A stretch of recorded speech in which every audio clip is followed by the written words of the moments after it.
Oh gosh, that thing's already started. Man, this is gonna blow my cover. I wanted people to think this was a professional video presentation. What are they going to think of me? What are my legions of fans going to say? Mercy, you know, I feel like Rodney Dangerfield. I just don't get any respect, you know? All right, so I want to. Oh, I'm fearful. I want to cover a really large subject, one that I feel like I've been leading up to since I started doing this, and what I'm afraid about is this is the kind of thing that would really I need about 30 minutes to give the long and the short of it, and you guys won't watch for that long. So anyway, I have to try to do this in a much shorter time, and so I'm not going to be able to say what I want to say, but I'm going to be able to communicate something. And if I just have to stop it, maybe I will, and then I'll pick it back up again. But what I want to talk about today is a subject that I came onto when I've been emailing back and forth with an old friend of mine recently, and he's good for me because he is a polar opposite, and he likes to challenge, you know, he likes to challenge what he considers to be my limited thinking about some things. Of course, he's wrong about it, but it's I still admire him for doing that or trying to. But anyway, like through a result of us kind of dialoguing back and forth, I came on this kind of important notion, which has been with me for a long time, and it's the politics of struggle. You know, I think that it is potent, and that it certainly motivated me, through a lot of the challenges that I have experienced through my life. That made me think that, in spite of, because we all have challenges that we're going to face, but that's not like such a remarkable thing. I mean, the remarkable thing is like, this is what the situation is now, smart guy. What are you going to do about it? Um, and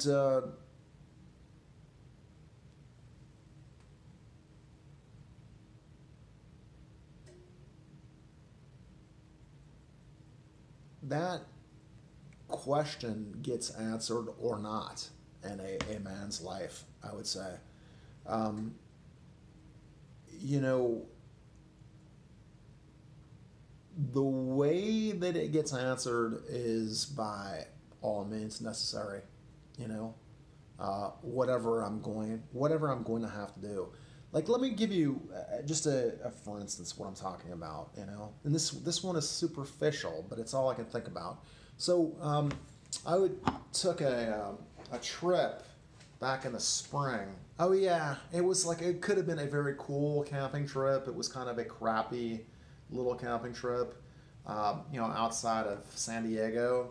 And I was talking with my buddy of mine. We were just commenting on what a nice place it was, and what a nice place this would be to relocate to. And he goes, "How does somebody move down to a place like this?"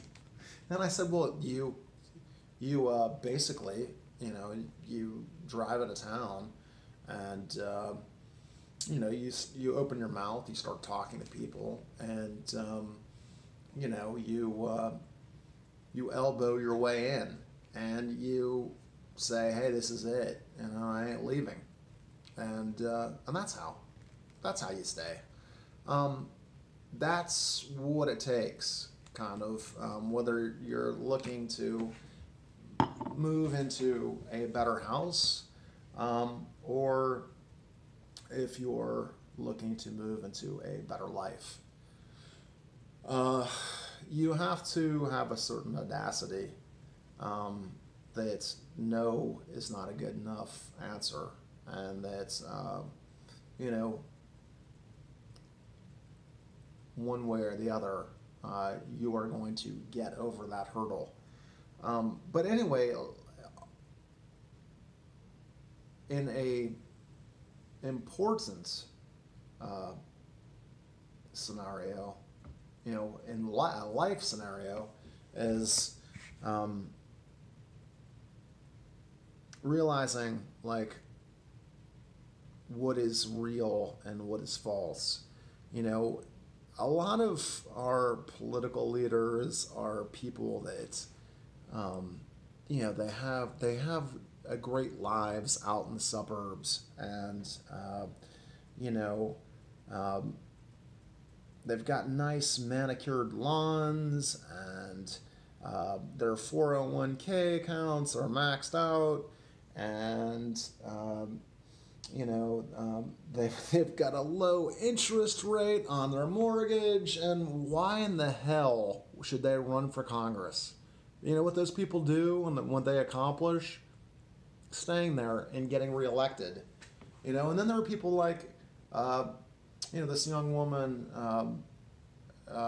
Ocasio-Cortez, from Queens, that was working as a bartender last year. I just, forgive me, for being blunt here, but she is going to get something done, because she knows what it is like on the other side. She knows what it's like when the rent isn't getting paid, is what I'm kind of driving at. And so,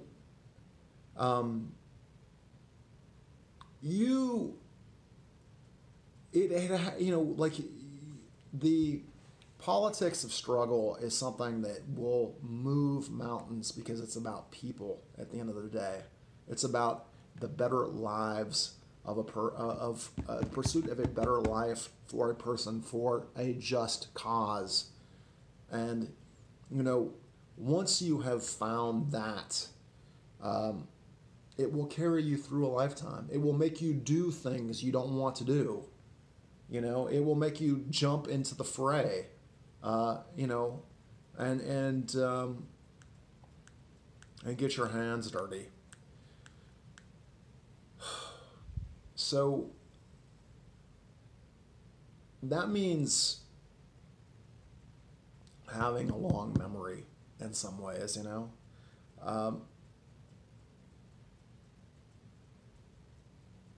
it means that that thing that you weren't good at, that time you repeated the third grade because you were, treated like an outcast by your third grade teacher.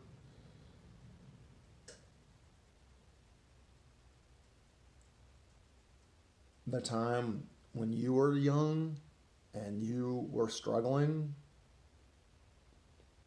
and you were left. Those are the things that shape a life. And in the irony of this is that some of these things that seem like the greatest challenges are actually our greatest blessings, because those are the things that we basically rally around.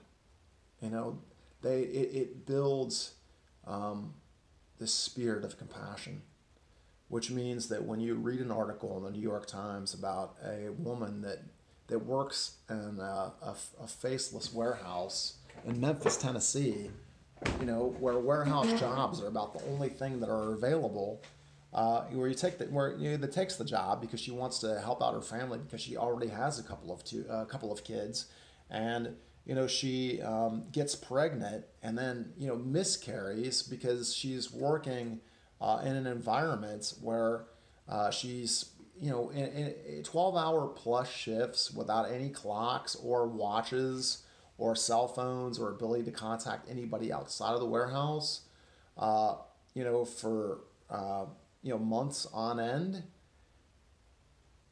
and then finds out that goes through the kind of like the traumatic, exciting, frightening feeling of finding out that that you're pregnant, you know, and then only to then find out that like you're not going, you know, that that's not something that your employer is excited about or happy for you about, you know. But you know, it's just going to be considered to be a liability because perhaps you can't move as many boxes or something, and then you can't get out of work because you need that job, and then you have a miscarriage, which you remember every day of your life.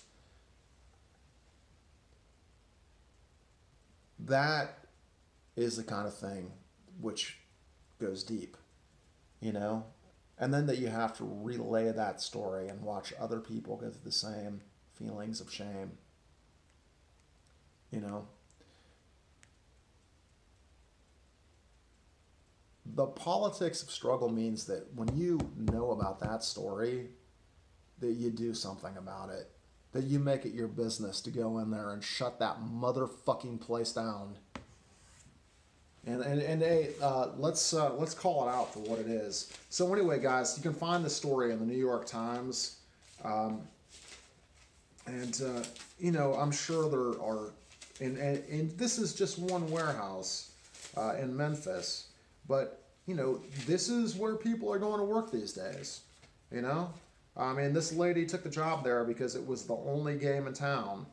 But when, you know, what we're doing when we go to work is we're going to work to make a life. You know, we're not going to work we're not working to live. And, you know,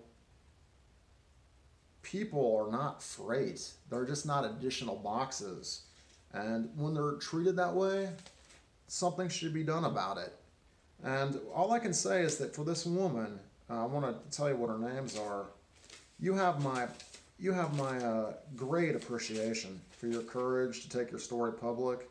Tasha Morell, working for a warehouse contracted, Verizon contracted warehouse in Memphis, Tennessee. To take your story public, to go to the New York Times, to actually start a union movement. You are what makes America great, and always will. Thank you.